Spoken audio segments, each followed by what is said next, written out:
नमस्कार, capital TV Bihar के खास प्रोग्राम कौन होगा उम्मीदवार में आज हम आपको ले चलेंगे खगड़िया की रणभूमि में कि वहां पर कौन से घोड़े दौड़ने वाले हैं। और जो चर्चा है वो यही है कि घमासान मचा हुआ है खगड़िया में। उम्मीदवारों की एक लंबी चौड़ी फौज न केवल एनडीए में बल्कि महागठबंधन में भी है।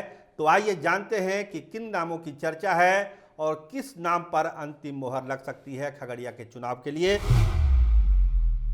तो सबसे पहले बात करेंगे बीजेपी की। देखिए, मौजूदा सांसद वहां पर एलजेपी के हैं, कैसर साहब। लेकिन कैसर साहब के बारे में यह कहा जा रहा है कि इस बार वो सीट एलजेपी को मिलना बहुत मुश्किल है, इसलिए काफी पहले से उनकी तैयारी थी कि वो पाला बदलें और इसके लिए वो प्रयासरत भी हैं। और कहा यही जा रहा है, जो सोर्स बताते हैं कि आरजेडी के तरफ उनका पूरा झुकाव है।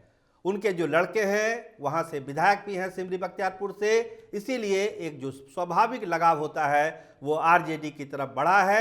चूंकि इधर टिकट मिलने की संभावना कम है, इसलिए महबूब अली कैसर आरजेडी से भी चुनाव लड़ सकते हैं खगड़िया से, ऐसी चर्चा है। ऐसे महागठबंधन में बहुत सारे प्रत्याशी हैं, उस पर हम बाद में आएंगे। बात करते हैं पहले एनडीए में और एनडीए में भी बीजेपी में कि बीजेपी से कौन से लोग हैं। तो देखिए, सबसे बड़ा नाम तो आता है सम्राट चौधरी का ही।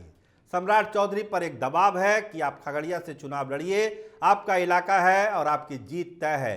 तो जो नाम की लिस्ट बनी है उसमें दो नाम गए हैं जिला स्तर से। जो पहला नाम गया है वो सम्राट चौधरी का ही है और दूसरा नाम है शिक्षाविद डॉक्टर विवेकानंद का।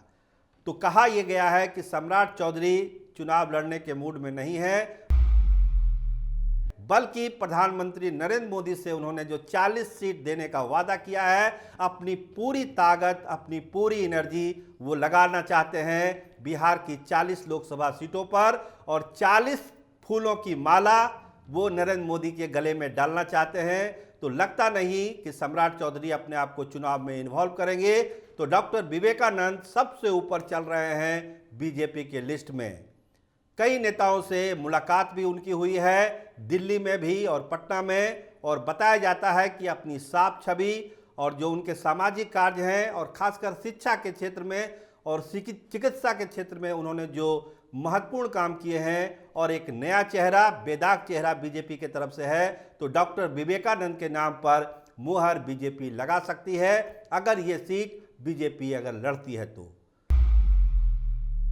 तो हमने कहा कि अगर लड़ती है तो पेच फंस कहाँ रहा है बीजेपी के लड़ने का, तो वो पेच फंस रहा है मुकेश सहनी के तरफ से।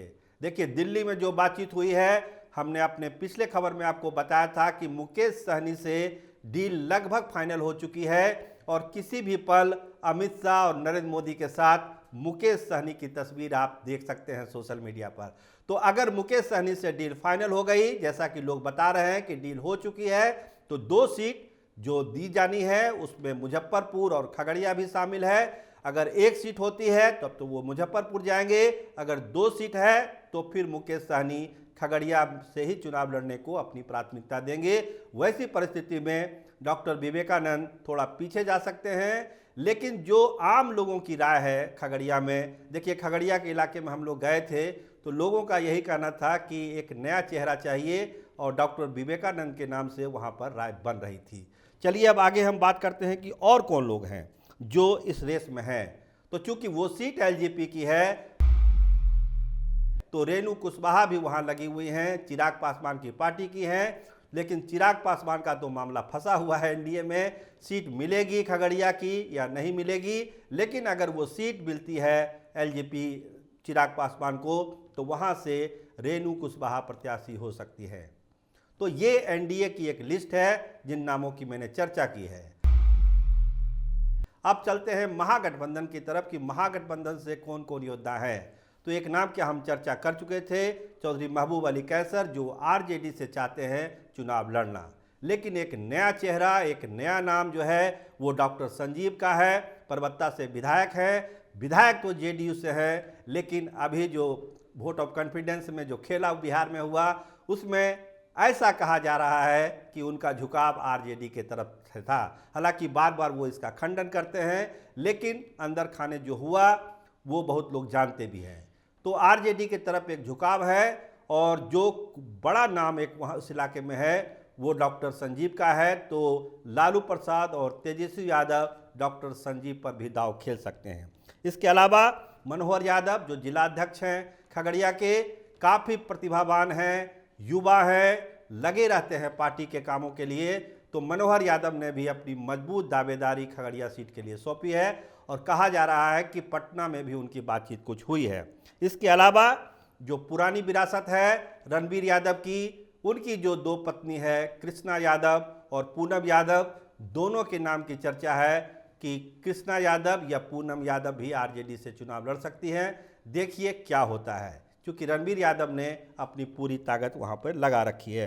तो यही कुछ नाम हैं महागठबंधन के तरफ से भी और एनडीए की तरफ से। लेकिन अगर हम सीरियस नोट पर, बहुत सीरियस नोट पर बात करें तो लगता है कि वहां पर दो बड़े नाम डॉक्टर विवेकानंद और मुकेश सहनी, अगर एनडीए की फोल्ड की बात करें, और महागठबंधन की फोल्ड की बात करें तो डॉक्टर संजीव और दूसरा नाम महमूब अली कैसर। ये चार नामों पर ही दो नामों को फाइनल होना है। जैसा कि हमारे सोर्स बताते हैं, नाम बहुत सारे चलते हैं, हर लोकसभा के लिए चलते हैं। जब हम कौन होगा उम्मीदवार पर चर्चा करते हैं इस प्रोग्राम में तो बहुत सारे नामों की चर्चा होती है, लेकिन जब गंभीरता से बात करते हैं, विश्लेषण होता है, लोगों की राय जानते हैं कि लोग क्या चाहते हैं, पार्टी क्या चाहती है, कैंडिडेट की क्या ताकत है, उसकी हैसियत क्या है, तो उस आधार पर कुछ नामों को हम लोग भी शॉर्टलिस्ट करते हैं कि ये उम्मीदवार पार्टी के लिए फायदेमंद हो सकता है। तो जो राय बनती है वो राय यही है कि दो नाम डॉक्टर विवेकानंद और मुकेश सहनी एनडीए के फोल्ड से, अगर मुकेश सहनी एनडीए के फोल्ड में आ जाते हैं तो, और नहीं तो फिर डॉक्टर विवेकानंद तो हैं ही हैं उस इलाके में, और दूसरा जो महागठबंधन में नाम है वो डॉक्टर संजीव और चौधरी महबूब अली कैसर का। इसी नामों में फैसला हो जाना है कि खगड़िया की रणभूमि में जो युद्ध होने वाला है 24 का, वो किसके किसके बीच लड़ा जाएगा। बहुत जल्द नामों का भी ऐलान होगा। सभी जानते हैं जो 40 सीटें हैं उस पर महागठबंधन और एनडीए बहुत जल्द अपने नामों का ऐलान करने वाला है। तो इंतजार उस घड़ी का है जब खगड़िया की रणभूमि से जो योद्धा हैं उनके नाम का फैसला होगा। खगड़िया की जनता भी इसका इंतजार करती है। आप देखते रहिए हमारा ये खास कार्यक्रम कौन होगा उम्मीदवार। लगातार अलग अलग लोकसभा क्षेत्रों से हम ये बताने की कोशिश करते हैं कि उम्मीदवार कौन चर्चा में है और किसका पलड़ा कितना भारी है। देखते रहिए कैपिटल टीवी बिहार भी। आपका बहुत धन्यवाद, आपका बहुत शुक्रिया।